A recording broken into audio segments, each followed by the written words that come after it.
screen. Good morning to everybody who is here. Good afternoon and good evening to you watching in other corners of the world. Welcome to all. My name is Daniel Kaufmann of the Natural Resource Governance Institute, or NRGI. We are here gathered in Washington at the OpenGov Hub, where our staff is located in Washington, in addition to many other locations in the world. It's great to have you all here for this very exciting event. Yes, indeed, the great thing about any event held here at this OpenGov Hub and us at NRGI is that we find that data can be really exciting. And as you will see, it matters enormously for the field of natural resources and for development more broadly. I will be very brief in this introduction, as I really prefer to hear and learn from others, especially those with a much nicer voice and better accent than mine.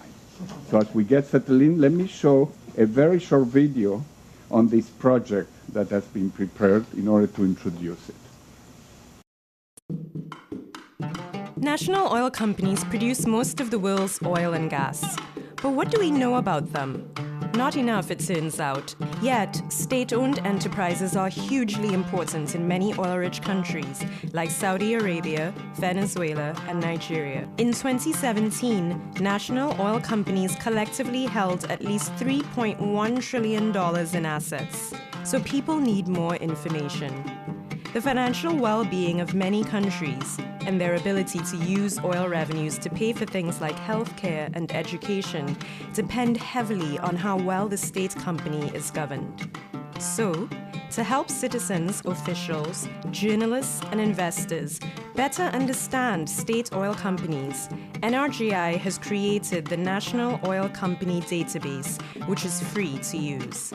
For the first time ever, it brings together information from 71 enterprises on production, revenues, spending, and transfers to government. From the database, NRGI has learned that at least 25 countries are national oil company dependent, meaning that the national oil company collects revenues equivalent to more than 20% of all government revenues. Also, many national oil companies carry big debts, sometimes as much as 5 or even 10% of their country's GDP. And so several companies have become a drain on public finances. To learn more about NRGI's findings and recommendations and start using the database yourself, head to nationaloilcompanydata.org.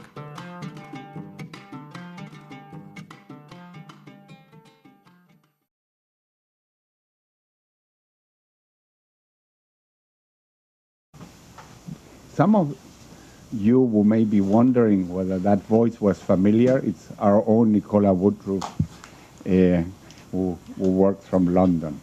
Okay, we have known for some time that national oil companies sit right at the very center of the huge macroeconomic and development challenge in resource-rich countries. That's not new. They control access to oil and gas markets, collect billions and billions of dollars from the sector, at times transferring significant amounts to the government treasury, at other times not, and also exercise massive political influence.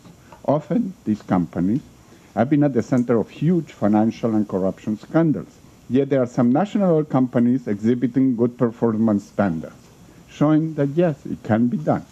And we have been privileged to collaborate with people in the countries where we work, inside and outside of national oil companies. We're trying to help NOCs, national companies for NOCs, we'll use that short, improve their performance. In fact, among those of you here present, we have a high executive from Ecopetrol in Colombia with such an example. But a huge impediment to attain more substantive progress has been the extent of data gaps on these NOCs.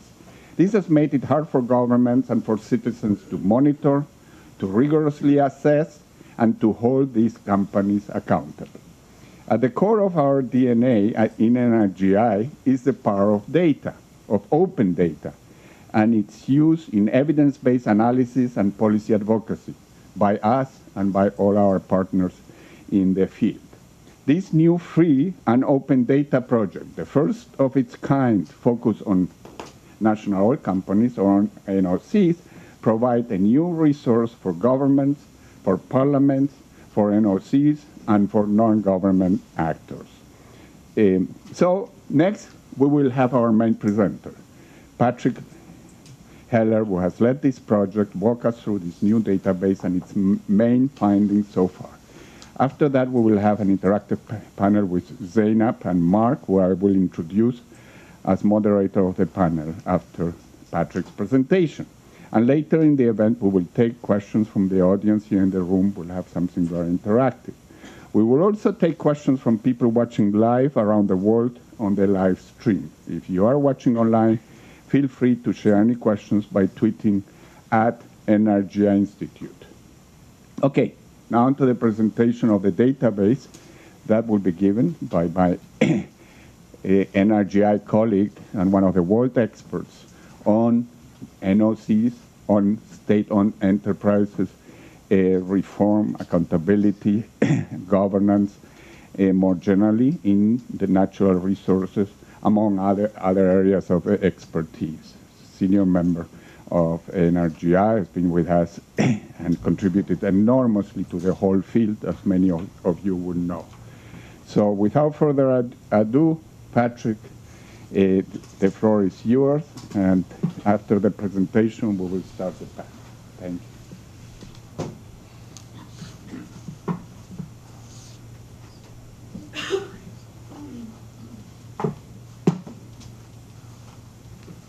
Great. Thanks very much, Danny, for that kind introduction. And it's a real pleasure to see all of you here and to welcome the people watching online to this discussion of an issue that we think is of critical importance to the world, to the oil economy, and in particular to the people who live in oil-rich countries themselves. Working on this project has taught me that this is a divided world. It's a world divided between people for whom the word database is super exciting and people for whom, when you say that word, their eyes roll back into the backs of their head. So what I see as my goal over the next few minutes is to get all of you guys, those of you who are already database enthusiasts and those who aren't, a little bit excited about what we've been trying to put together. And the first element in that mission is to talk a little bit about why national oil companies matter. In some sense, it seems an obvious question, but one of the things that we've learned as we've been executing this project is, if anything, NOCs are undercovered in the world, that sufficient attention is not paid to them in light of how important they are, both in the global economy and in particular within the economies of their home countries. So I want to talk a little bit about that, right? Here's some logos of a handful of NOCs that you may know. As Danny said, there's more than 70 NOCs that we've captured in the database, and they matter enormously, right? Over the period for which we were measuring this data, NOCs produced about 55% of all of the oil and gas production worldwide. Estimates from the World Bank show or indicate that NOCs control perhaps up to 90% of global reserves. So if you want to pay attention to what's happening in the international oil markets, understanding what these companies are doing is critically important.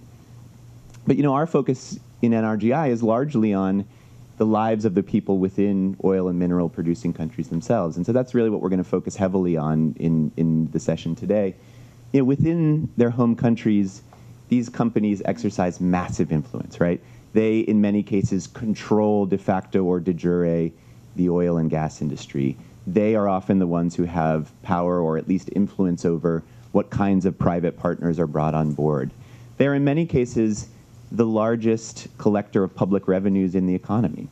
There's a number of NOCs that have been tremendously successful in delivering value to their citizens, in generating solid fiscal returns, in developing strong technical capabilities, in being a source of expertise that can spread across the economy. But it's also important to really emphasize that in a lot of cases, this hasn't happened. And when NOCs face or exhibit large governance challenges, the reverberations across the economy and across the country can be massive. The picture that you see on the slide here, some of you will probably recognize it right away. It's from a street protest that opened up in the wake of the massive Lava Jato scandal in Brazil, wherein the national oil company Petrobras was at the center of a huge pay-for-play scheme, which eventually did tremendous damage to the Brazilian economy, as well as resulting in massive changes in the Brazilian political system. So when these companies fail or when they are misgoverned, the repercussions can be huge. Just to provide a little bit more kind of framing to that point, the picture that you see here is from a survey that the OECD came out with last year. And they did a survey of executives from state-owned enterprises all over the world. Hundreds of people participated in the survey. And I bet I wouldn't have to wait long if I asked you to guess what's the industry where the incidence of corruption was reported to be the highest. It's the oil and gas industry.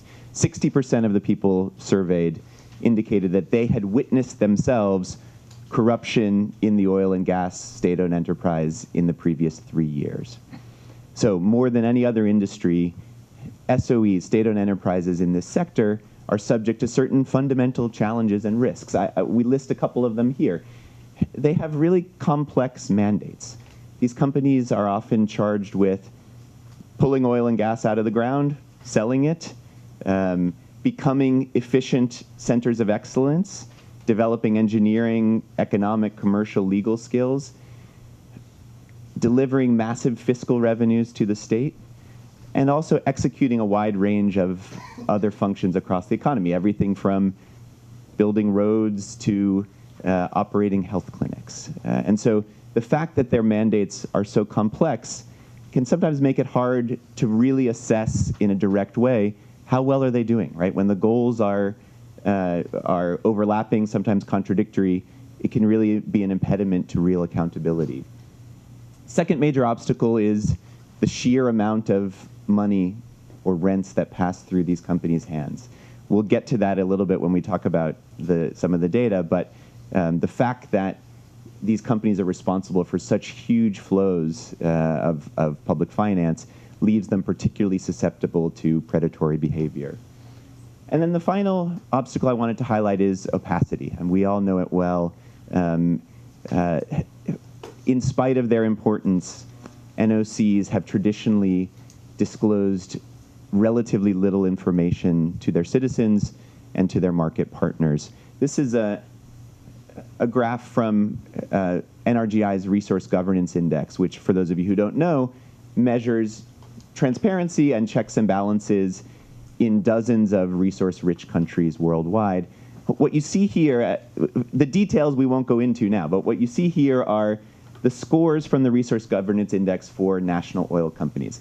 And I think the important thing to look at on your screen is the greens versus the yellow, orange, and reds, right? So 62% of the national oil companies studied in the index exhibited weak, poor, or failing performance when it comes to public disclosure.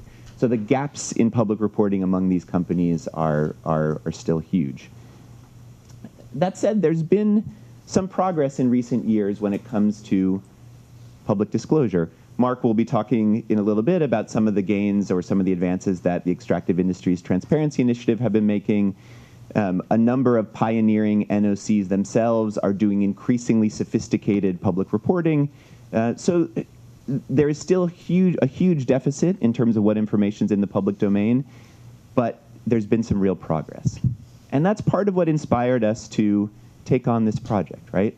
Even in places where NOCs are disclosing, we found in our work that people are really struggling to make sense or to take advantage of the information that is coming into the public domain for some of the reasons that I cited earlier. The mandates are complex. Accountability mechanisms within the state are weak. And so even where data has been disclosed, people have often struggled to say, okay, what do we do with this data? What sense do we make of it? And that's kind of what pushed us to say, okay, well, let's try and take advantage of what is in the public domain and see what we can make of it. So I'm going to talk now The database is now live. Those of you who are watching online, I presume that while I'm talking, you're clicking around in it and exploring. Those of you in the room, hopefully you can do it after we finish. But I want to talk a little bit about what we did here, what some of the challenges were, and then I'll come to how we think it can be valuable for public accountability and for improved performance among these companies. So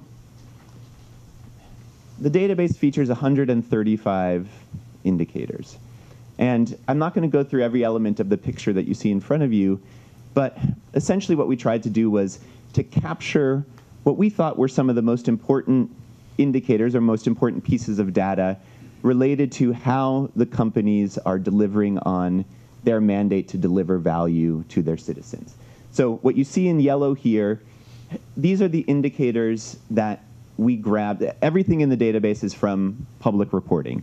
So reports by the NOCs themselves, their governments, EITI reports primarily. So everything you see in yellow are the indicators that we drew out of those public and official reports. So covering how much the companies are producing, how much revenue they're collecting. Of the revenue they're collecting, how much of it do they end up transferring to their governments? How much of it do they spend? And then what do their cash flows look like? And very importantly, their balance sheets. How large are the assets that they're holding on to? What kinds of debts and liabilities have they assembled? And from those indicators, we calculated a range of performance metrics, right? Essentially, it's dividing one indicator by another indicator. So for every barrel of oil that the company produces, how much in dollar terms makes it to the treasury? For their total production, how much did the companies spend? What share do NOC revenues represent as a portion of total public revenues? So these are indicators that we constructed as a way to sort of help users make sense of the data and put it into some context when they're thinking about public policy in the country itself. And then all the way over to the right, you'll see this circle for reporting questions. What we wanted to do was, for the information we gathered, we wanted to give people a little bit of a sense of where did it come from and how reliable should we consider the information to be. So those reporting questions are things like, did the report that this data came out of, was it subject to an audit by an independent auditor? Is the company subject to stock exchange listing requirements that have an impact on how it reports, et cetera? Now, as you can probably imagine, this wasn't an easy task, right? We faced a lot of challenges in putting this data together. And I would say that because of the state of public reporting by these companies, there are still challenges and imperfections in the data set that we hope to improve over time. I'm going to highlight a couple of them here. One, which I mentioned earlier, is data availability. Lots of NOCs are still not reporting even on some really important factors for public governance. In particular, reporting on expenditures, profits, and surprisingly to me, the number of employees or the size of the staffs of these companies remain relatively weak in quite a number of places. The second challenge here is that even when companies do report extensively, the reports are subject to different kinds of accounting standards. They use different kinds of terminology. And so as we were assembling the data, there was a real kind of interpretation or a real definitional challenge to say, okay, one company calls this X, the other company calls this Y. To surmount that challenge, we developed a standard set of definitions that apply across the data set. And so what that means is sometimes what we call something may vary from what the company itself calls that thing. I'll give you an example to make it a little bit clear. One of the major things, obviously, that we care about is what do the fiscal relationships between the NOCs and their governments look like, right? So that's how much is the NOC paying to the government in tax, in dividends, in royalties, in other kinds of transfers. A lot of NOCs, though, in their reporting, don't call a royalty, or what we consider to be a royalty. It has some other kind of terminology.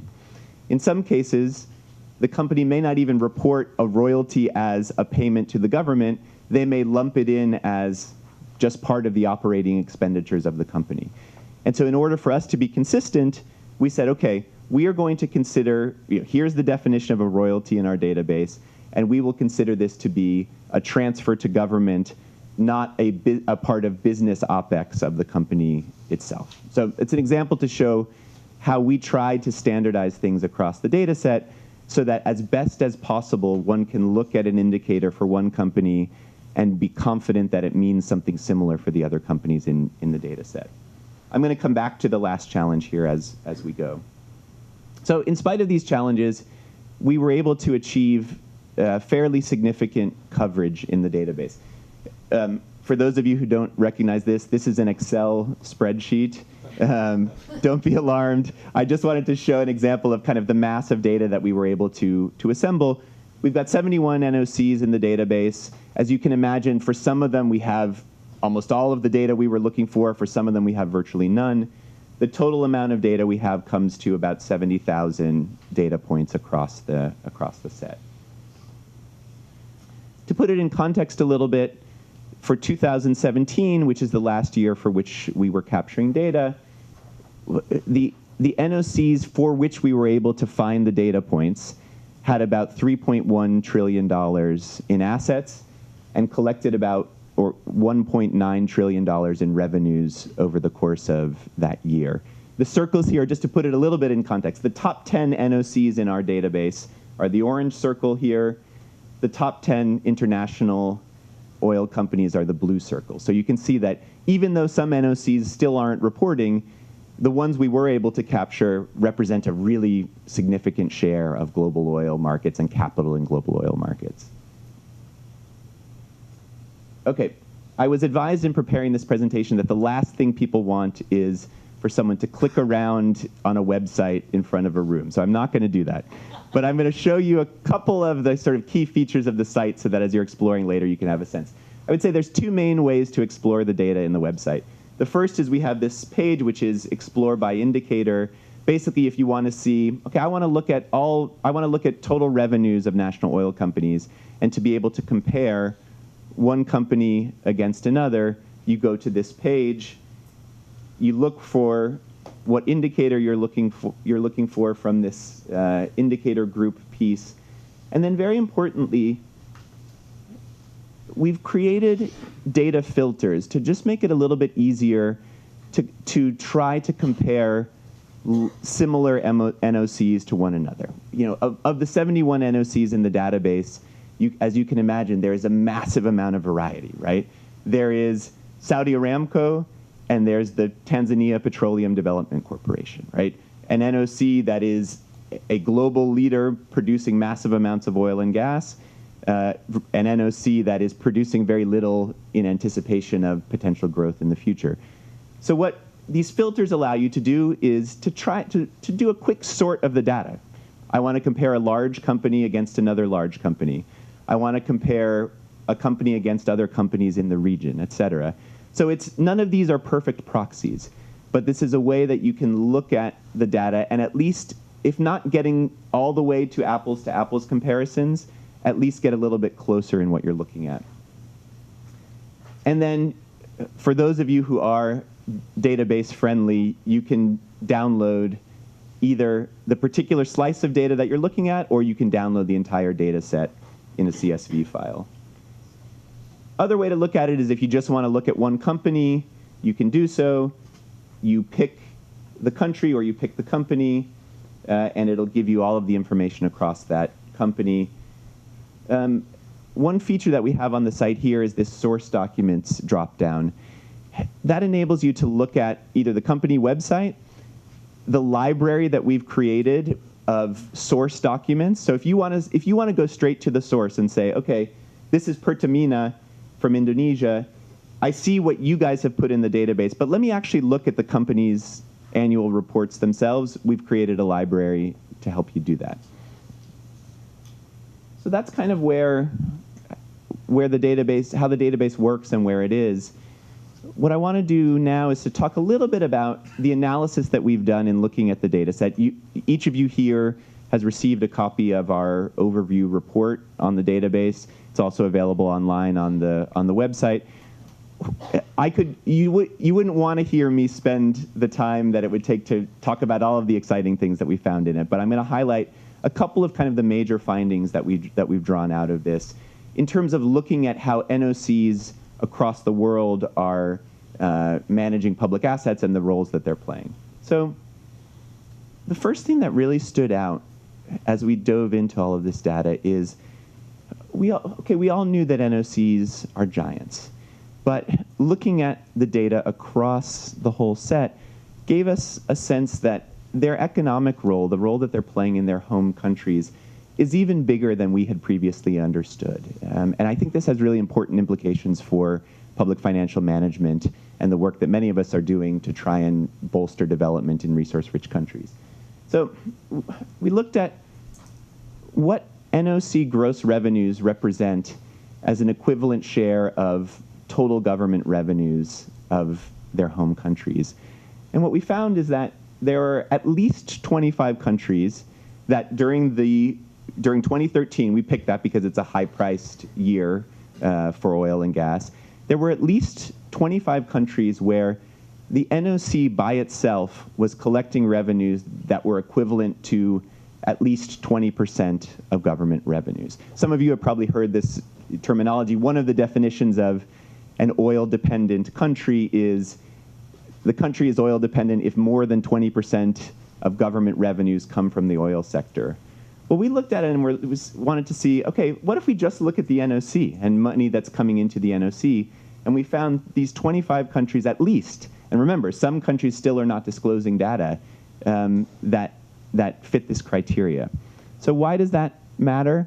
Well, if you think about it, well, first of all, it's important to note that a dollar that goes to the NOC is not necessarily a dollar that's making it to the Treasury or to the government. And that's not fundamentally inappropriate, right? These are companies. They need to spend money in order to execute their businesses, in order to grow. But when we looked across the data set, we found that on average, the median NOC in 2013 was paying about 23% of its gross revenues to the Treasury.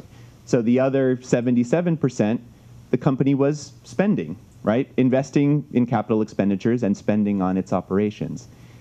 Is that a bad thing? Well, not necessarily in all cases. But here's what it means. When you look at how large these revenues are that are flowing into the companies and what a significant share they represent of their national economies, well, it means that the rules on how that NOC is taxed become critically important. The decisions about how much of that money the NOC is allowed to spend versus how much it has to pay to the state has massive implications for public finance. And so does the set of incentives, the set of controls, the set of rules around efficiency of NOC spending. So if we think about all the attention that the natural resource governance field has paid to transparency and policy around taxation of international oil companies, if we don't pay equally close attention to the rules around how much the state is taxing its own NOCs, we're missing a huge share of the pie. And this is connected to that. So we looked at over the course of the boom period, right? High oil prices up until 2014, followed by a precipitous drop. We all know the story. We wanted to look and see during our data period, which started in 2011, what was happening with this money that the NOCs were bringing in. And what you see, again, this is looking at the median company. I don't know how well you can read it from your seats, but the important piece is that as revenues rose, right, as the money that these companies were taking in rose, the share, I've been told not to walk around, what they transferred to their treasuries is this sort of salmon color line, the second from the bottom. So revenues rose fairly sharply. Transfers to the government only rose very gradually during that time. What rose even more sharply? Spending, right? So a disproportionate share of the extra money that these companies were getting during the boom was spent by the companies themselves rather than going to the Treasury. Now, again, I want to be cautious here.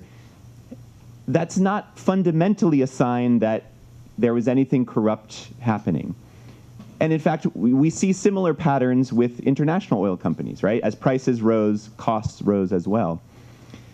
But from a public governance perspective, it's really important to think about, during a boom period, if so much of the money is actually being spent by the company itself and not coming to the treasury during those boom times, well, you better be really sure that that money is being spent efficiently, effectively, strategically. Otherwise, when the boom time ends, the windfall has been spent and the state is getting relatively nothing from it. So from my perspective, this is another reason to really highlight that it is absolutely critical to govern spending well and to monitor it closely. Otherwise, booms can be wasted. Then the last highlight that I want to offer relates to NOC debts. We found 18 national oil companies where the debts of the company, just the company debts by itself, were 5% or more of the total GDP of the country. That's a huge figure, and that was very surprising to us. Now, like a lot of corporate entities, taking on debt can be an important and meaningful part of a corporate strategy for a company like this. But when you combine high debts, these huge levels of borrowing, with weak controls, limited public oversight, then the risks that that can impose upon the economy are really high. And we're seeing it today. We've seen it over the last few years. When prices dropped, a number of governments have had to bail out their NOCs, right? Have had to put hundreds of millions of dollars, even billions of dollars, back into these companies out of the public budget. So think about what that means, right? These companies are supposed to be, and are designed to be, sources of revenue for the state. When you get this combination of high debt, high spending, and a lack of strong oversight, it can be just the reverse that happens, right? And they actually become drains on public finance. So that's some of kind of what we found when we looked across the board. I want to spend just the last few minutes talking a little bit about how we think others can use this data set and some of the implications for the field. But one of the most exciting things about having this out in the world is I'm really looking forward to seeing what all of the brilliant researchers, analysts, others out in the world actually do with this data and how they can use it to enhance governance and enhance performance. A couple of ideas that we wanted to sort of flag and throw out there. So one, just in general, for governments and for the NOCs themselves, a data-intensive, evidence-heavy approach can really facilitate policymaking and oversight. So for a government, taking a very data-intensive view can help the government set goals, set clear benchmarks for the NOC along various lines, and hold the NOC leadership accountable for achievement of those goals. For the NOCs themselves, we work with a lot of NOC leaders, and one of the things that they often say is the government or our citizens are always asking us, okay, do this for us, do that for us. And it can actually be really challenging for the company to execute a coherent corporate strategy with all of these demands.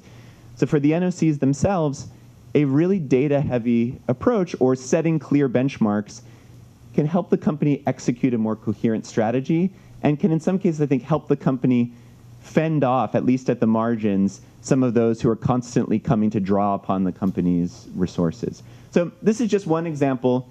I'm not going to go into detail about it here of, okay, so how can we look at this data and use it to ask better questions about the NOC's role in public financial management?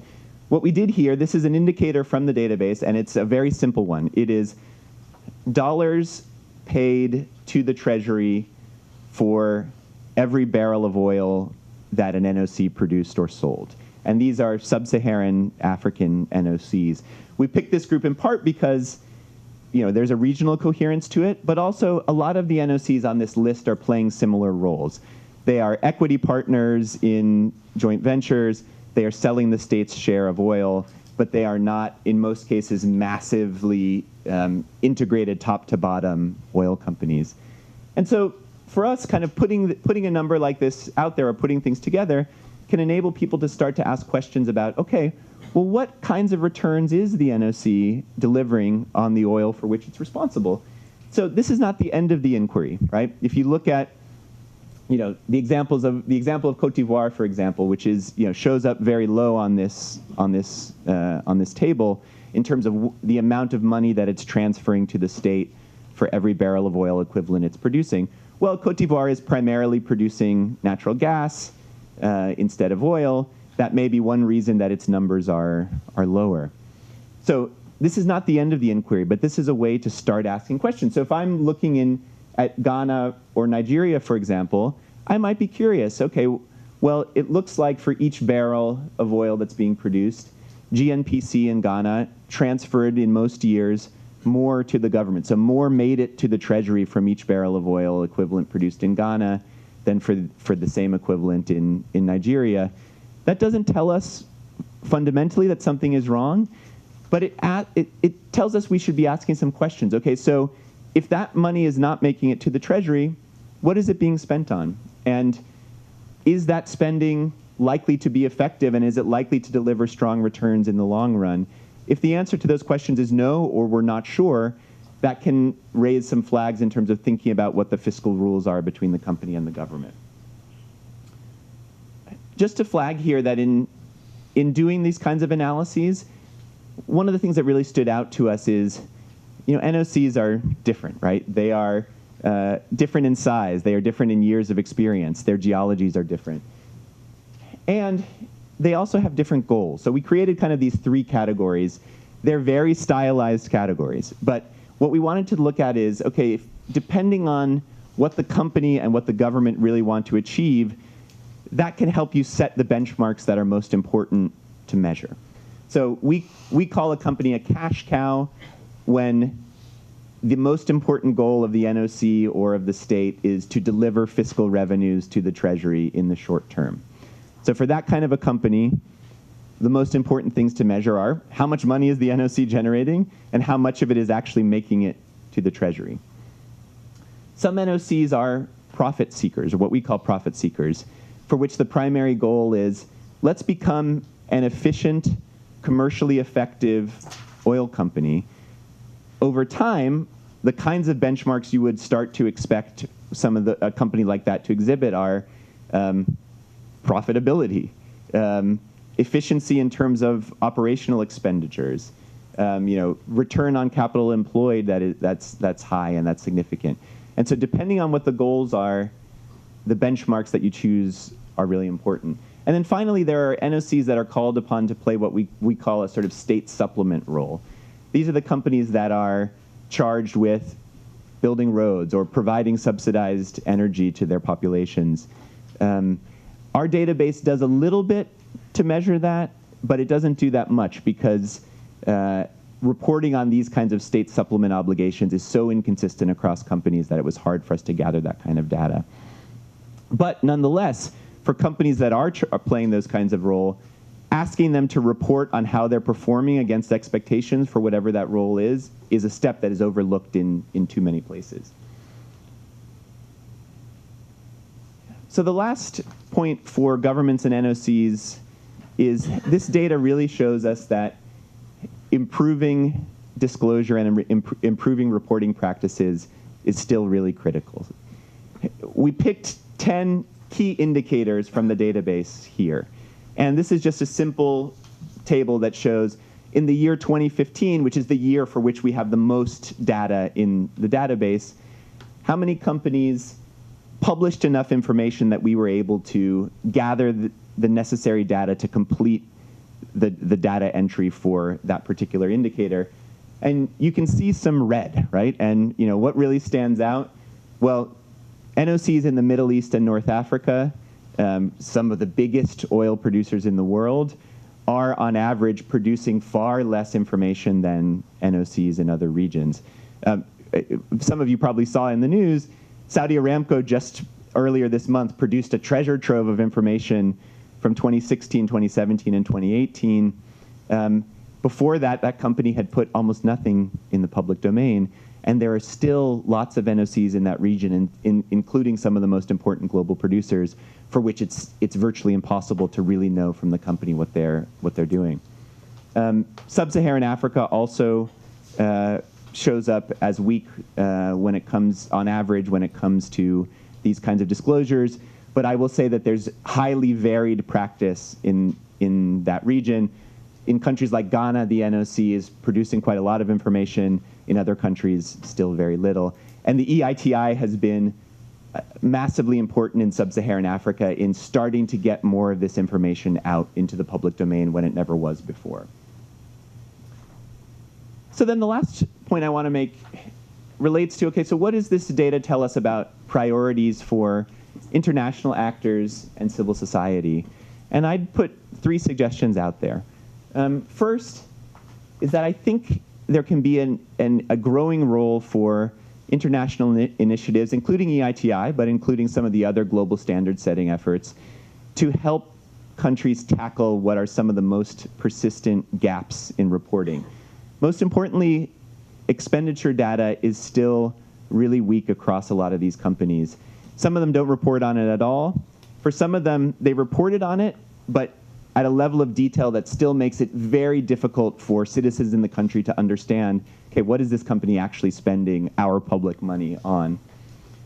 And then on the composition and distribution of company transfers to government, there's still room for significant improvements, and I think the international community can help in terms of providing templates and guidance for standardized reporting on that. Second priority, I think, for the international community is making SOE governance, making national oil company governance a real priority in public financial management reform efforts. You know, I have this impression that in public financial management, NOCs are still treated as something of a niche issue. Fundamentally, when we look at how important they are in their economies, to really get public financial management right in an oil state or in a state with an NOC, tackling the governance of these companies and tackling the rules on transfers between the company and the state are absolutely critical, important, and warrant, I think, more attention. And then finally is just to facilitate cross-country learning. You know, we've been amazed in the countries where NRGI works at just how many people there are in governments and within NOCs themselves who want to understand, okay, what's happening in other countries? How are other countries tackling these governance challenges? And you know, we think this database itself will be a helpful tool to improve those efforts. But I think the international community, and particularly international institutions, could do a lot more to facilitate that kind of experience sharing across these companies. So that's what I wanted to share with you as sort of a starting point. We're going to look forward to the discussion with our very esteemed panelists, but also to your reactions here in the room, online, but not just today, in the weeks and months to come as we continue to try and take advantage of this data, but also to improve it and hone it and build it over time. So thank you very much.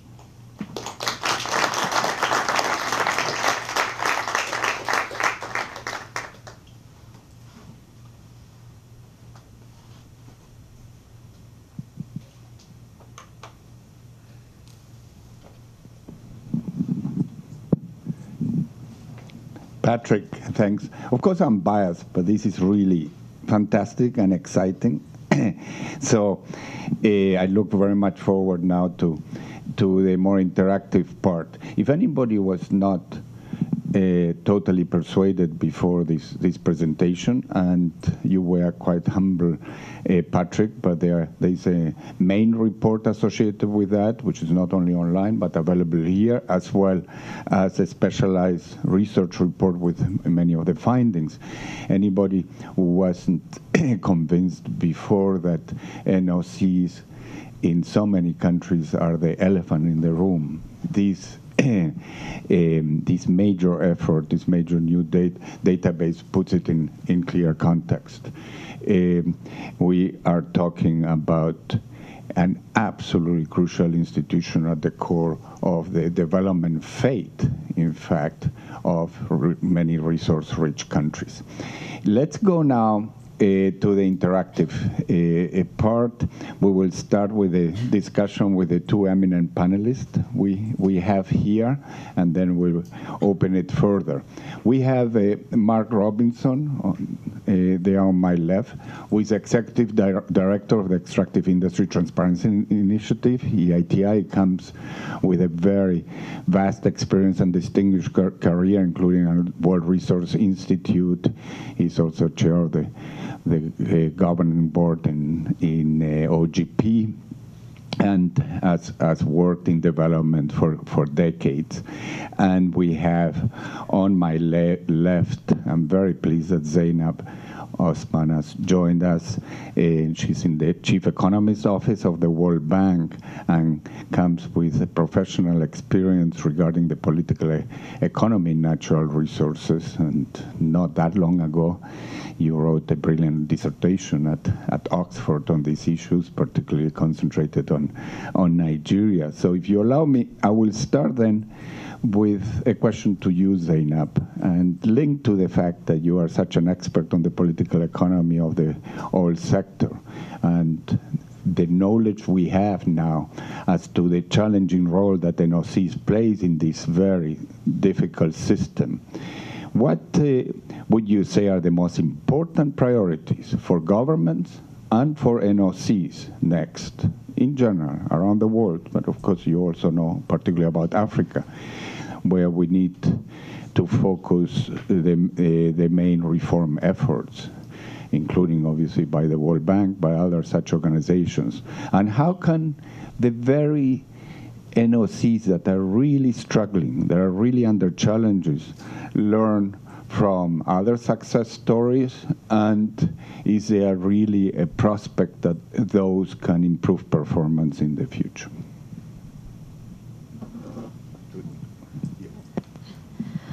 Okay, thank you for the invitation to participate in this panel discussion. And as I mentioned to Patrick privately, I think this is a great initiative. I think the database is it points to an issue that is very relevant to a lot of resource-rich countries and provides an opportunity for benchmarking information, for cross-country comparability, and we'll get to that a bit later. Before I respond to your question, I'm going to take a few steps back to set a bit of context in terms of the work that I do, and then explain to you how that informs my specific response to that question. So my work on the political economy of natural resources, of economic reforms, really focuses on how power relations and institutions shape policy choices and economic outcomes.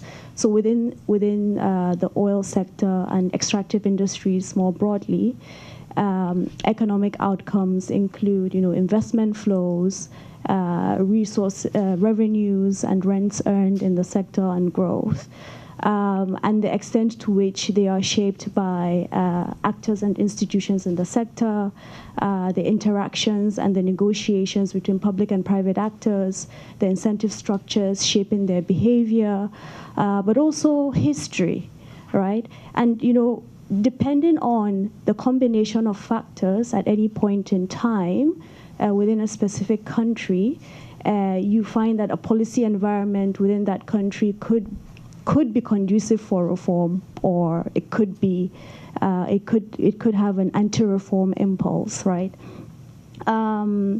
So whether governments choose to embark on policy reforms at any point in time, it really is a highly political decision, especially in this sector, given the scale of revenues, given the interests at stake, and all of that. So, then going to your question specifically on the reform priorities for NOCs and for governments, I think the details of that really lies with them. In many cases, they know what it is they need to do. And why is that? Because these sectors are so central and so important to the economies of these countries that in many cases they are staffed by highly competent professionals, and Patrick mentioned this a bit earlier. Even in low-income countries, in countries affected by fragile situations, you find that the ministries, the agencies supervising this sector tend to be staffed by highly competent professionals. So if that is the case then, and if these entities and these institutions know what it is they need to do, why is there often a reluctance to embark on reform? Which then brings us to the issue of understanding the policy environment and why it may or may not be conducive for reform. And, my own research that I've done in Nigeria, one of the arguments that I'm putting forward, and it's not necessarily a new argument, there are people that have made similar points, people working in institutional economics and, political economy of reform. What we find in oil-rich countries is that a key determinant of the policy environment, whether it is or it's not conducive for reform, is really oil prices at any point in time, when oil prices are high or low. So during periods of high oil prices, governments, and this is again something Patrick mentioned earlier, governments typically go on a spending spree, and sometimes even on a borrowing spree. So if we can recall, during the oil boom of the 1970s, I mean, some of us cannot recall, it's not like we witnessed it firsthand, but based on what we know, history and all of that, many governments resource-rich, oil-rich countries went on a borrowing spree. And within the last commodity super cycle also, many governments went on a spending spree. And there are also more competitive and distributional pressures on these oil rents that are flowing into government coffers. Again, Patrick showed us a slide where out of those 6 clusters of indicators, it is the indicator on expenditures by the national oil companies that actually went up during the period of high oil prices in 2011 to 2012, right? Whereas when oil prices collapse, then governments have their backs to the wall, they face immense fiscal pressures, and they are more likely to be reform-oriented. So the policy environment changes at that point in time. It's a critical juncture. It's an opening for reform, and you find that governments start reducing subsidies. They start cutting waste and leakages. They start streamlining internal procedures and things like that. So having said that, right, I think in the long term there are certain, and I'm reluctant to say that I'm going to tell any government what their priorities should be. But I think there are key issues that many oil-rich governments would have to contend with, and I'll mention 2 very quickly. Number one is, the age-old issue of how to diversify their economies to avoid the situation where an entire economy is completely dependent on the oil sector and its attendant volatilities. And we do have to give some governments and some countries some credit, because in many cases, when you compare their GDPs today and their GDPs of 20 years ago, you find that there is significant economic diversification. So speaking of the African continent in particular, you think about the veteran oil producers, Nigeria, Angola, Gabon, Algeria, and so on. In the year 2000, Nigeria's oil sector contributed about 48% of its GDP. Today, it's less than 10%. In Angola, it was more than 60% of GDP in the year 2000. Today, it's about 13%. It's the same thing in Gabon. So there is significant economic diversification in terms of the GDP of these countries. But then when you look at another indicator, exports, you find that there is still significant exports concentration around the single commodity. So there is an imperative to think about, exports diversification, to think about, how to move up, how to integrate into global value chains at a higher level in terms of exporting, other commodities. The second key issue that I'll mention very quickly is that the national oil companies and their governments have to think about certain structural shifts that are underway in the global economy, namely climate change, the digital technologies and the fourth industrial revolution, and how to position their oil companies, but also their economies and the extractive industries within the context of those structural shifts. So, due to the goals agreed on under the framework of the Paris Agreement, there would need to be certain reduction of carbon emissions. What does that mean for current and future markets for oil and gas exports for oil-rich countries? With digital technologies, what do those mean for the elaborate plans for local content that many countries have right now? So I think those are certain issues that oil companies and governments have to contend with. Sorry, I took. No, this is great, but I was aching because I want to follow up more concretely, and with apologies to Mark, let me ask a follow-up question to you, Zainab, at a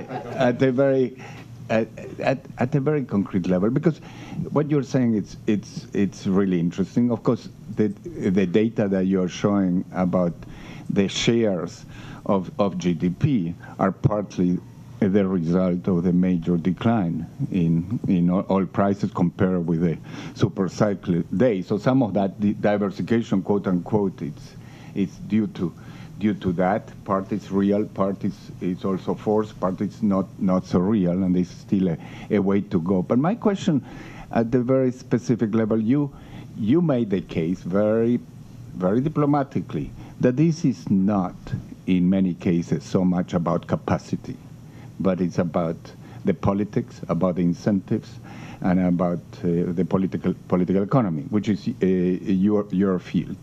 So if you look at your own country and looking constructively ahead, Nigeria, which you have studied so much in detail, here a lot of discussion was about the shares and how much. But let's look at the actual total numbers.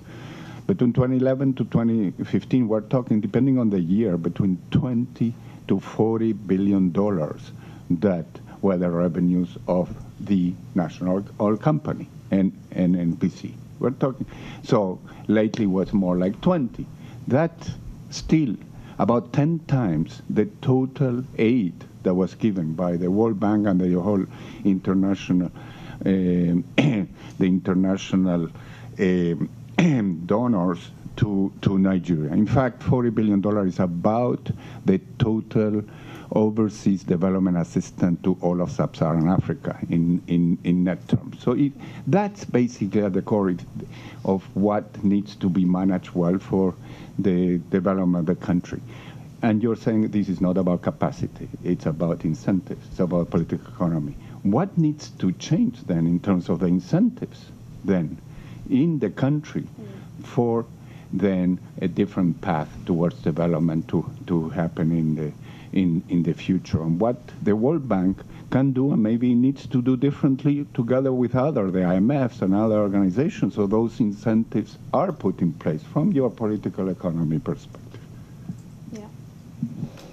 Okay, so before I answer that question, you made a statement earlier about the rents to GDP ratio being perhaps a function of the collapse of oil prices, exchange rates, and things like that. I mean, that is partly true, but I would also add that in the case of Nigeria, and I think with quite a number of the other countries, like when you look at the time series data, you can see the consistent decline in the share of GDP. So in Nigeria, interestingly, at the height of the boom, I think by 2014 or so, oil was actually just about 6% of GDP. But of course, after the collapse of commodity prices, there was a recession and things like that. It's now back up to about 9% of GDP. So, so I think, it's a couple of factors at play. With regards to your second question on how to incentivize, better performance and perhaps, accountability by these, oil companies, by the relevant entities and interests. I mean, that is never an easy question to answer. I mean, if we had a straightforward answer to it, yeah, a lot of the problems that we're studying, that we're trying to understand, would not exist in the first place. But what I can say is, again, going back to my context-setting statement earlier, is we need to understand the policy environment and when it is conducive for certain reforms, because there are times when we push for things and they just don't happen. So if we understand, if we have a better sense of the incentives of various stakeholders and how to work within that incentive structure, I think we can make a difference. And let me be a bit more precise. I think timing matters.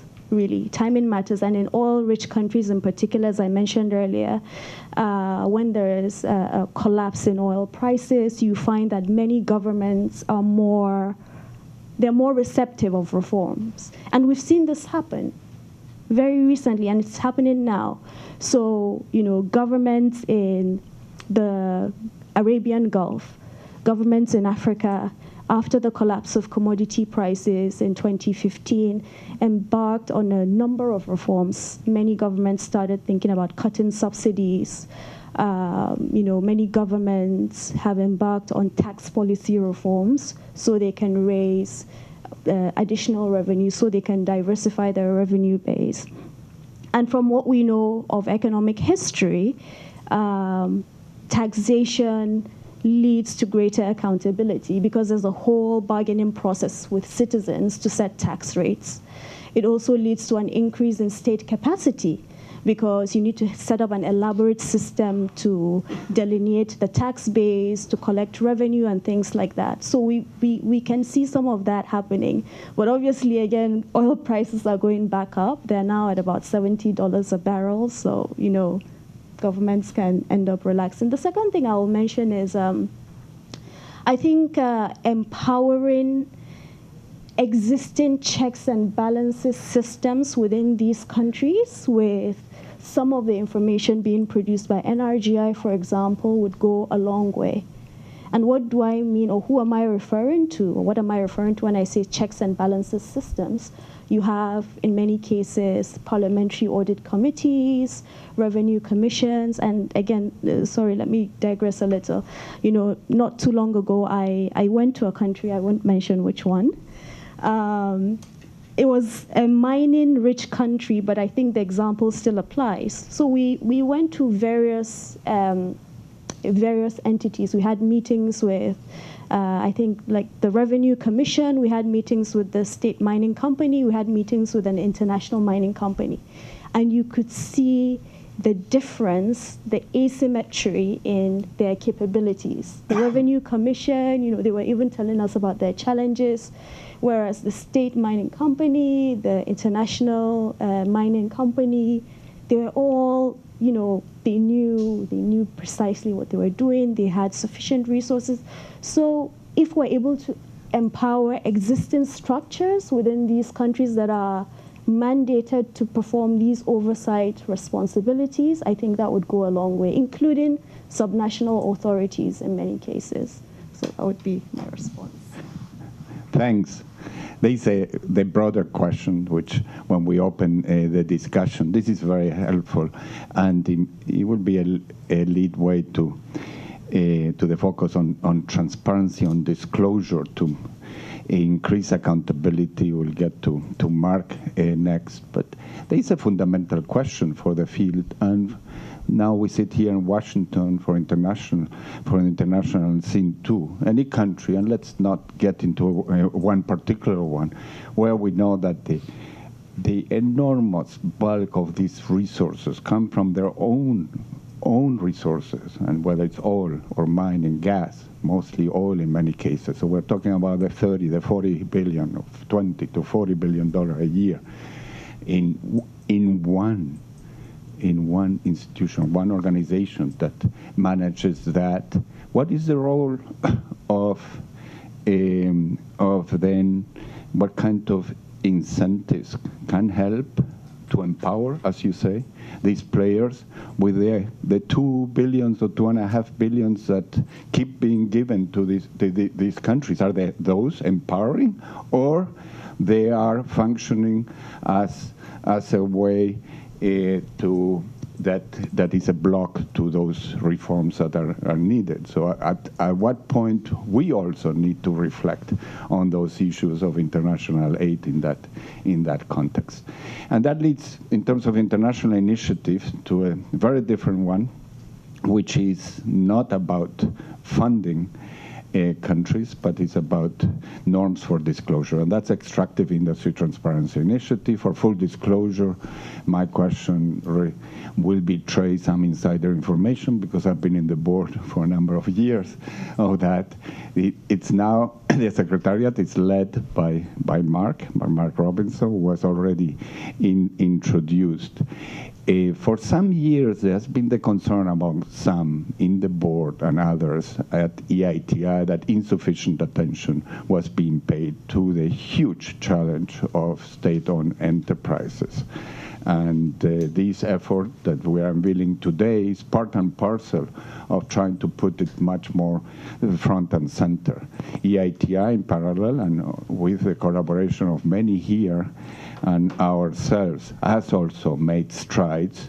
A new standard that's going to be unveiled in June will have already some significant changes, but already there were some requirements and other norms related to state-owned enterprises. So that would be the first question to Mark, if you can illuminate us in terms of what has been the status so far regarding the EITI vis-a-vis state-owned enterprises, including the challenges, and now with the potentially exciting new standard where some changes are taking place, but maybe you also reflect what is still homework ahead regarding EITI and more broadly on these issues of transparency, disclosure, and oversight that is required.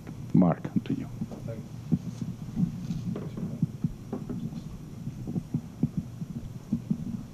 Thank you very much, Danny, and congratulations to NRGI for producing a wealth of critically important data. We haven't had such a treasure trove of data on the SOEs in this sector before.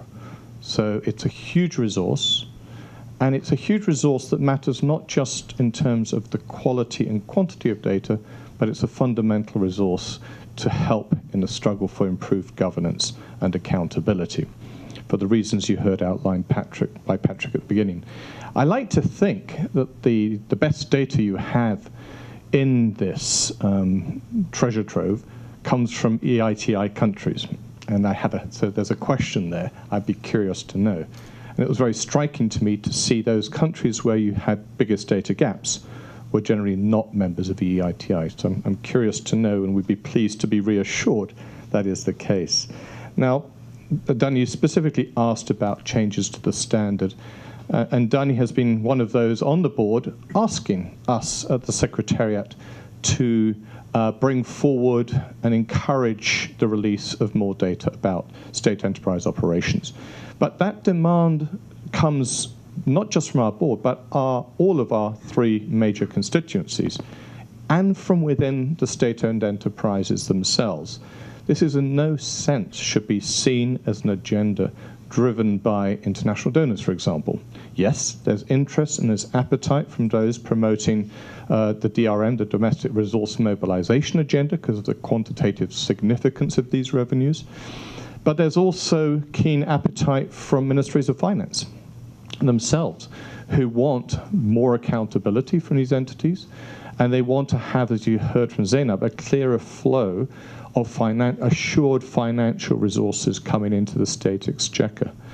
There's interest too from civil society, which recognizes the critical importance of these revenues to fund basic investments in health, education, etc.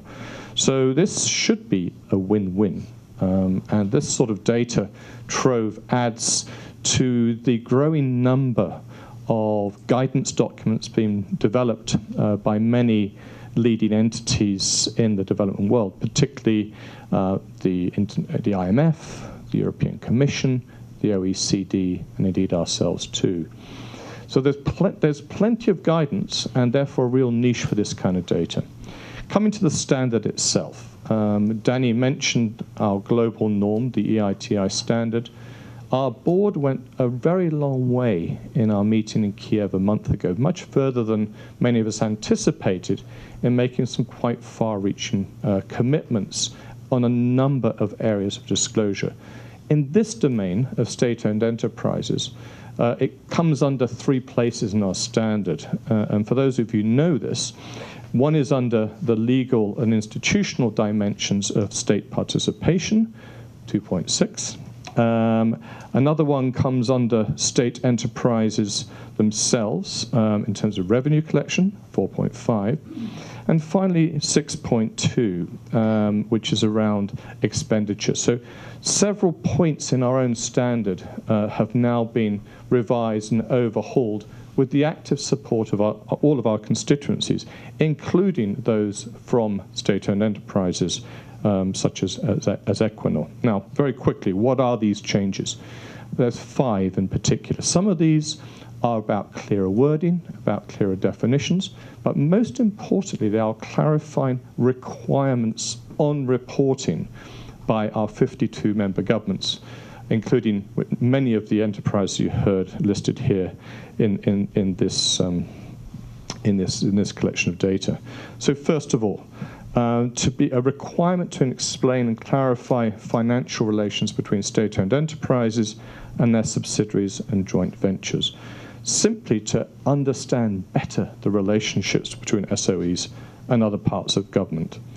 Secondly, that SOEs will be required to publish their audited financial statements or key data on their balance sheet where audited statements are not available. And we've been helping governments in Iraq and DRC in improving their own financial reporting in the past year.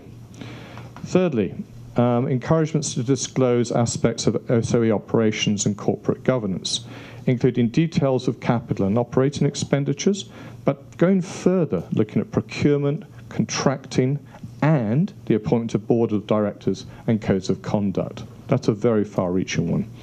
Number 4, clarifications of requirements related to SOE transactions to explicitly cover disclosures of government transfers to SOEs. Finally, quasi-fiscal expenditures.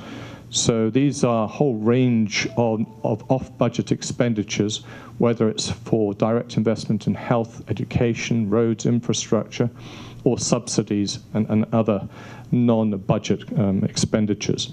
So these are now explicitly required to be reported systematically using the guidance from the IMF and its Fiscal Transparency Manual. Between them, those 5, we believe, significantly elevate the requirements on countries with major SOEs in this domain to report more effectively. Great, thanks. Let me also follow up with you, Mark. This is obviously hugely important and progress, and I like to emphasize the importance and how difficult it was that there's a disclosure of audited financial statements, and that's really huge. Now, in parallel, there's been huge strides at the IMF with the Fiscal Transparency Code, including on issues of state-owned enterprises in natural resources. So, and I know the IMF is here represented. They may have a comment on that. So first, you have a suggestion. Okay, these for contagion, for further contagion. So the IMF has been doing its part. The OECD has been doing its part. We have the World Bank here, so we have an opportunity to also to pass messages and nudge in that context of what's next on this. Of course, we all know about the challenges of implementation, so let's implement what's already the norm. But are there areas still of opacity where agreements have not been fully reached or far from it, that we need to work in the future? The subcontracting is a particularly vulnerable area regarding corruption, for instance. So now on commodity trading transparency, there has been progress also in EITI for the next standard, so you may want to comment. So in terms of frankly, looking ahead, okay, what challenges both for EITI, but also how can the rest of the partners and the world and the international community do more on this? Thank you, Danny. I'll be brief because I know we want to hear from the floor. Yes, we have a very ambitious agenda, and two aspects which I'd highlight, again, from our policy work through the standard, which I think are relevant here. One is on beneficial ownership, particularly where you have hidden owners which have part or significant interests in joint ventures and state-owned enterprises. I think those two agendas do speak to each other, and again, an area where we're making some significant progress across the board in our 52 member states. And as you say, the other one is commodity trading transparency. About 4 weeks ago, we had a major meeting of the commodity traders and various implementing countries and state-owned enterprises represented at high level from Ghana, from Libya, and from Nigeria. And the breakthrough there, frankly, it was on an increasing commitment from the commodity traders to put information in the public domain about the very significant flows and cargoes of oil into the public domain in near to real time. So these three elements speak to each other, both in terms of the relationship between downstream and upstream activities, are not simply restricted to more information on revenues from the production side alone. So it's a big, complicated, and interconnected agenda. And within that, there lies a challenge, which is the real critical importance of capacity development to be able to, one, use existing guidance in the most effective way, so promoting knowledge of the existence of these multiple forms of guidance, and then of the data itself, and enhancing analytic capacity to be able to use this effectively within the state-owned enterprises, but frankly also by the many members of our multi-stakeholder groups in the 52 EITI countries to access the information that is in this treasure trove of data, to use it to hold governments to account, and for companies themselves to be able to improve their own and streamline their own procedures. So I do see a very significant capacity development need here, which would be bringing in some of the best practices in the better state-owned enterprises, because as Patrick said at the outset, this is an extremely variable sector with good practices in companies in North and South. So we want to make sure some of the best innovations are shared across the companies in our network by region. So I think we and NRGI are looking for ways to invest more resource and effort in this specific area as a major challenge to overcome. Great, thank you. We'll start opening it up, and this is a such way. We already discussed, of course, the perspective from EITI, from the World Bank. I mentioned the IMF. I have not mentioned yet other such important players among the multilateral development bank, particularly regional one. One very important one is the Inter-American Development Bank. Mark and I just came out, and Patrick came out of a gathering with very high officials from governments, from state-owned enterprises in natural resources and civil society, with the IDB, EITI, and ourselves for the past 2 days. The IDB has very much joined this effort, and for Latin America wants to play an absolute leadership role given the importance of these issues. And we are honored here to have the chief economist, the new chief economist of IDB, Eric Parado, is with us, who was also with us over the past 2 days. He's the intellectual and practical leader of the Sovereign Wealth Fund in the modern era, having started in Chile. And as many of you may know about the Santiago Principle, but he knows also intimately the Chilean and Latin American situation. And I want to mention that, and for full disclosure, I'm also from Chile, but Chile, like in the Resource Governance Index and others, comes out rated extremely highly, and including, and very much so, regarding the state-owned enterprise in natural resources. Of course, this is not an oil company. In Chile, as we all know, it's copper. So we're talking about Codelco in copper, rated at the very top in that. And we're always keen to draw lessons, even from other subsectors. They're both natural resources. Too often we fall into ideological debates that state-owned enterprises just are hopeless and everything has to be on the private sector. And so, when in fact we do find, in reality, even in a country that has embraced basically a very much market-based principles like Chile, there is an extremely important state-owned enterprise, and which is still the Codelco in the mining sector. So I like to very much for us to benefit from an insight from you, given what you have heard today. And of course, this is not about an oil producer, but it's about a very important mining producer in the world, the most important, in fact, which is Chile. So, Eric.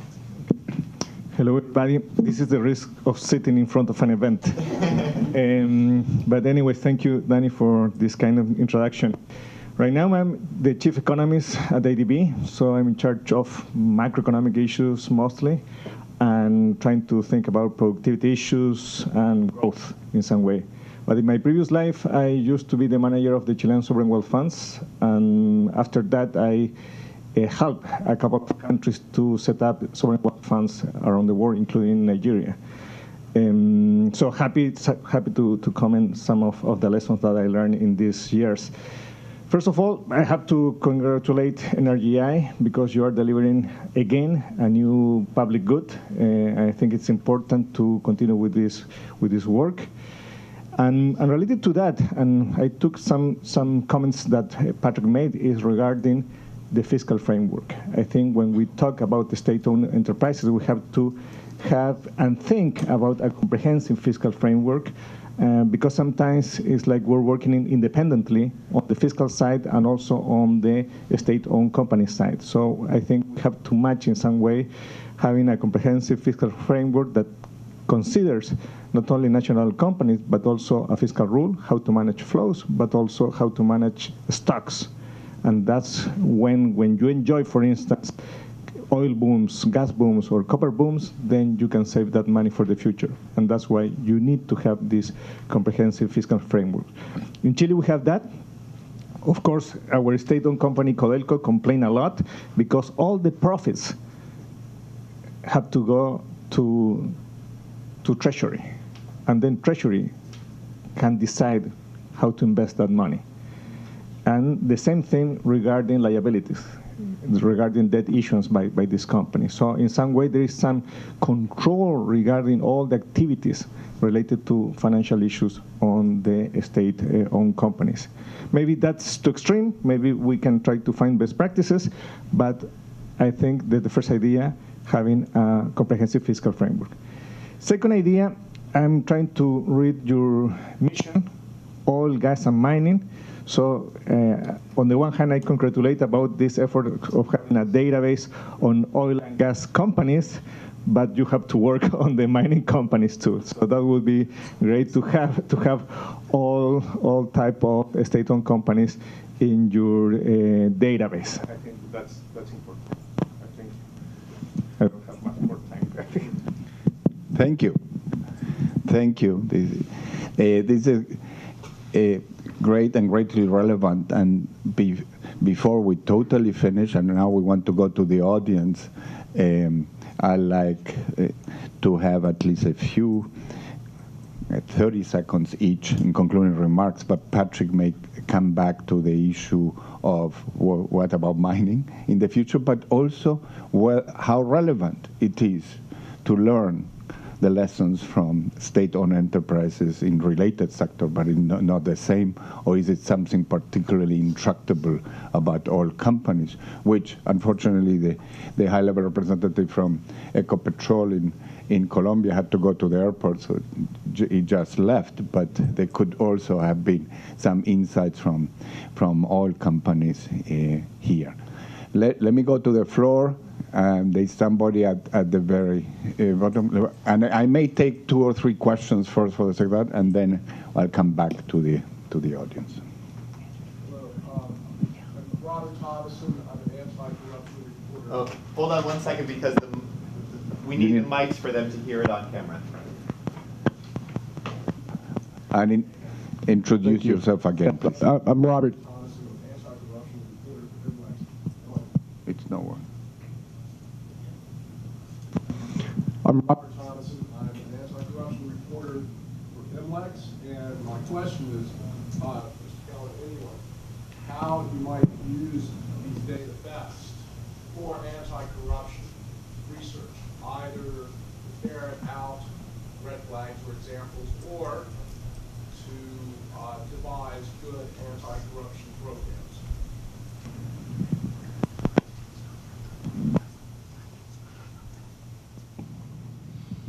Yeah, the mic didn't work well, so the question was how this type of effort, project database, can be used for anti-corruption effort. There was going to be another question. Why don't I use? You wanted to ask. Let's collect a few questions. All right. I'm Joshua Olufemi from Premium Time Setup for Investigative Journalism in Nigeria. And I have like 2 questions, one for each of the panelists.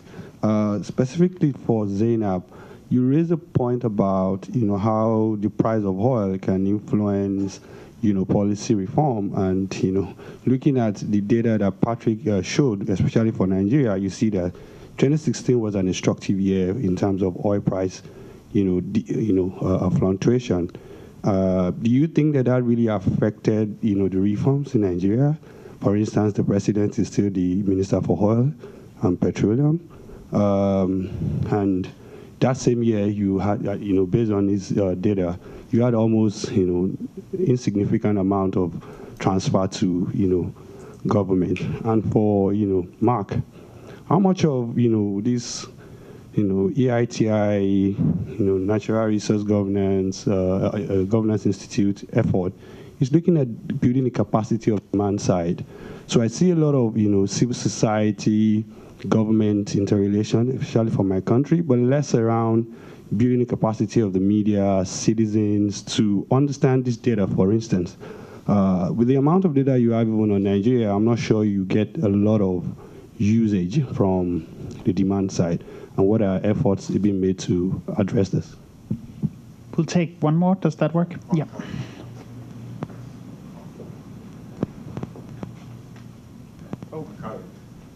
Thank you.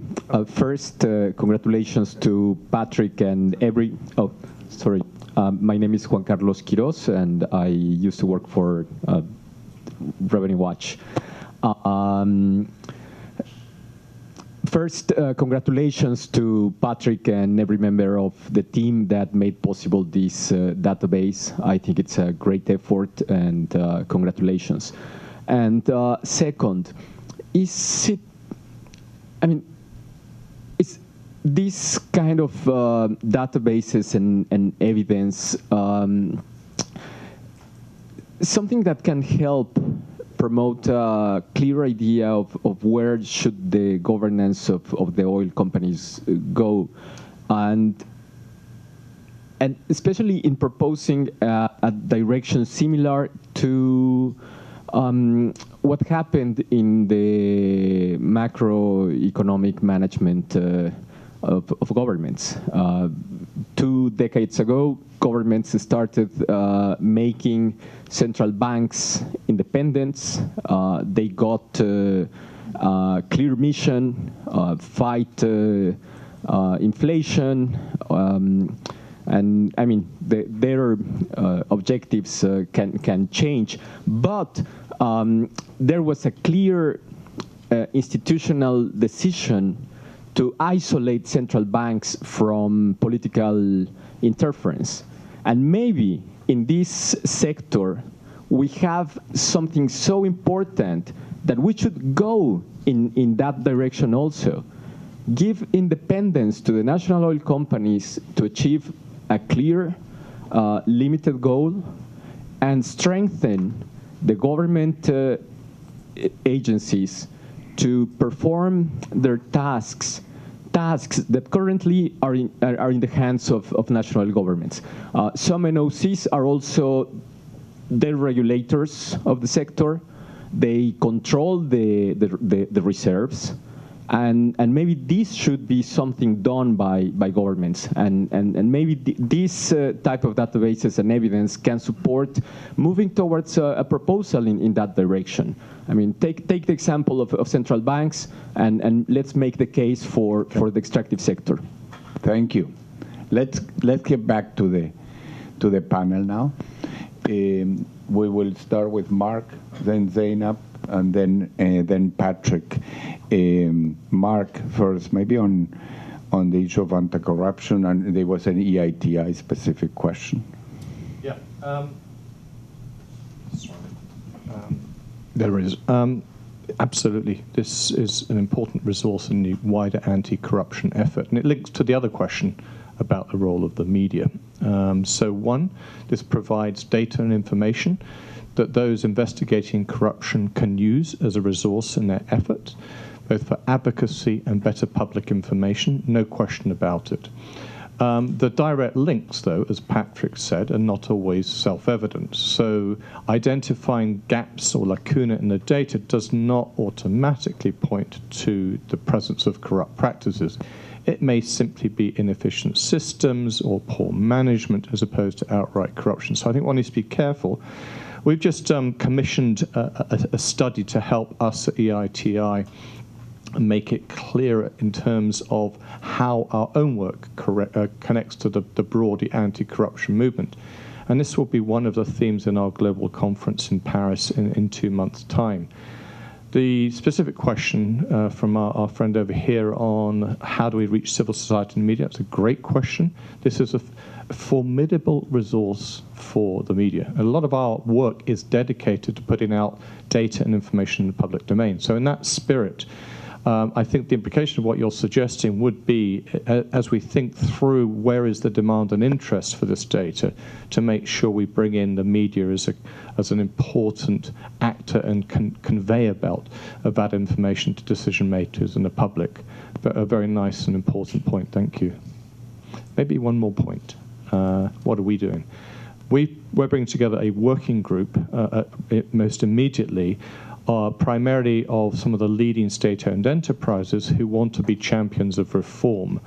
So we're already acting on some of the work we commissioned by Andrew Bauer, which is on our website at the end of last year, which is a very detailed review of some of the available guidance as we think through how we can deepen and make use of these new commitments in our global standard. Thank you. Patrick? Oh, I think. I'm sorry, I wasn't sure. Yeah. Oh, okay.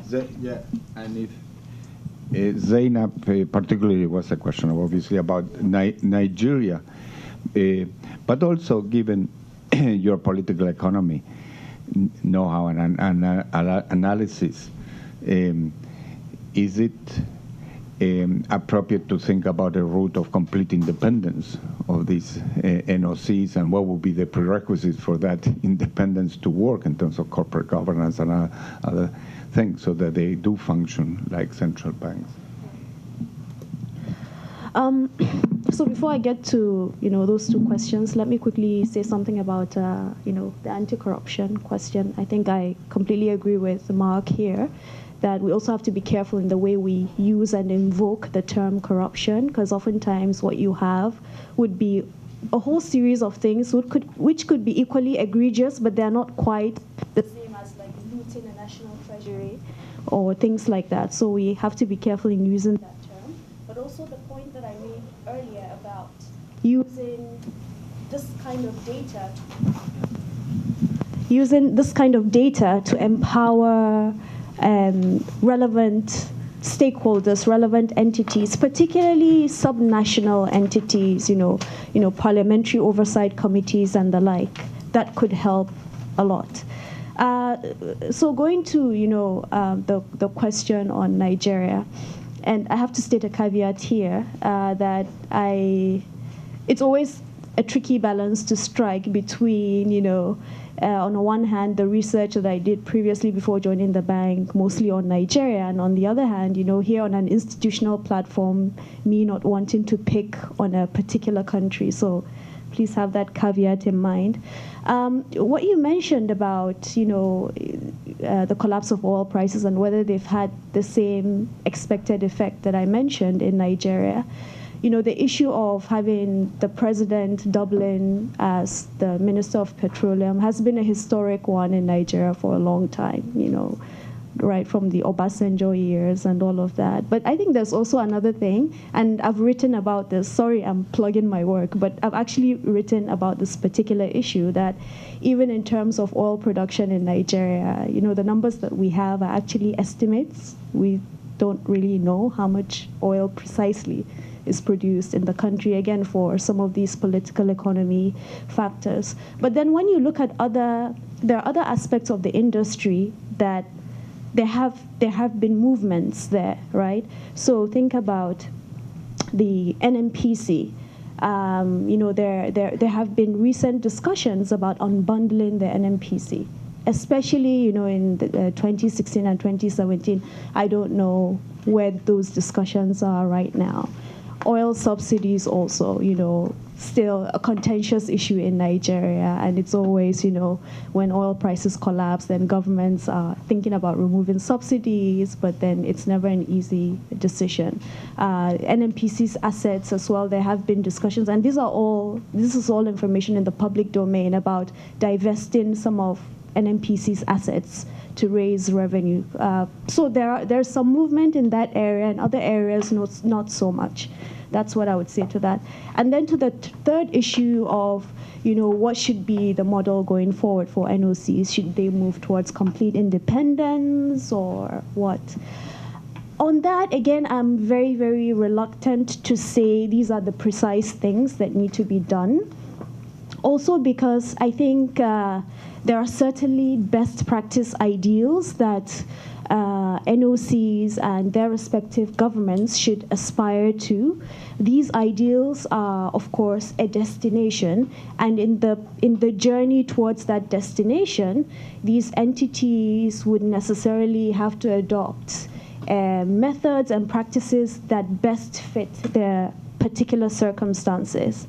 And even the World Bank's World Development Report on Governance and Law for the year 2017 sort of focuses on this issue of, adopting best fit practices, that align with the particular reform environment and situation of a country. And this is because, academics and scholars have come to the conclusion that, successful reforms actually depend on the functions that institutions do as opposed to the form that they take, right? So whilst it is good to aspire to best practice ideals, I think it depends on the particular situation of that country. Thank you, Zainab. Okay, let's go to Patrick. We are mindful that I know we have been going over time, but for a very good reason, given how rich that has been. So maybe it will be main points and quick, sure. And then to allow these to yeah. Thanks. Well, I won't repeat what Mark and Zainab have said, which I agree with. Just to kind of complement in a couple of places, on the question of how to help continue to empower demand-side actors with this kind of information. I mean, I agree with everything that Mark laid out.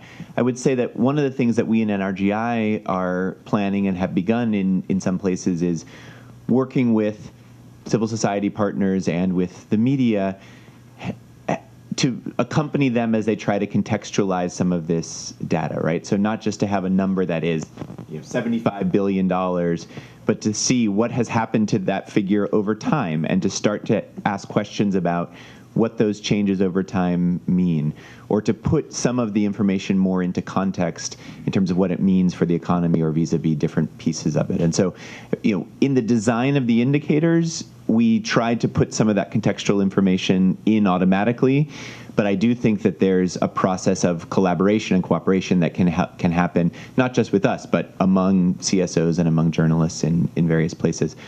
Juan Carlos, to your question, I think it's an interesting one, the question of how independent should NOCs be, or does it make sense to kind of change the model? And like Zainab, I think that these things have to be context specific. But I would say one thing, which is, I think in one sense, kind of case studies and evidence have shown us that NOCs tend to be most effective at executing their missions when they are led by professional expert staff with a clearly defined mandate and where political interference in day-to-day decision-making is limited. So in one sense, I think, yes, independence can be an important element of kind of more effective and accountable performance. But I'm leery of going too far with the word independence because, these are, after all, public entities. And in particular, when we think about the amount of revenue that's going on, that these companies are gathering, I am very leery. I would be leery of making a statement that said, let them handle things how they want. And I'd like to link it a little bit back to what you were saying, Eric, which is that constraints on the amount of spending that companies are able to execute should be clearly defined. There should be strong and clear benchmarks placed on their performance against well-defined indicators. And then within the contours of those goals and those ambitions and those rules, I do think that professional management is critically important and most effective. So I would say independence in management and execution, but with a clear public orientation in definition of rules, systems, goals, and benchmarks. Great. Thank you, Patrick. And I know there may be more questions. I will encourage whoever wants to stay. Certainly, Patrick, you can stay for a little bit. Let me just conclude with a couple of reflections. I'd like to indicate how important in this field where we do so much analysis and we're so careful about being rigorous and caveating, country context, all these issues have come up. That can conspire sometimes against ambition and being a bit audacious, which I think at this stage may be needed. So it's all okay to say, and it's all very well taken, that we have to be very careful in not equating the fact that there is opacity or insufficient disclosure with necessarily the organization, the national oil company, being corrupt. Fine.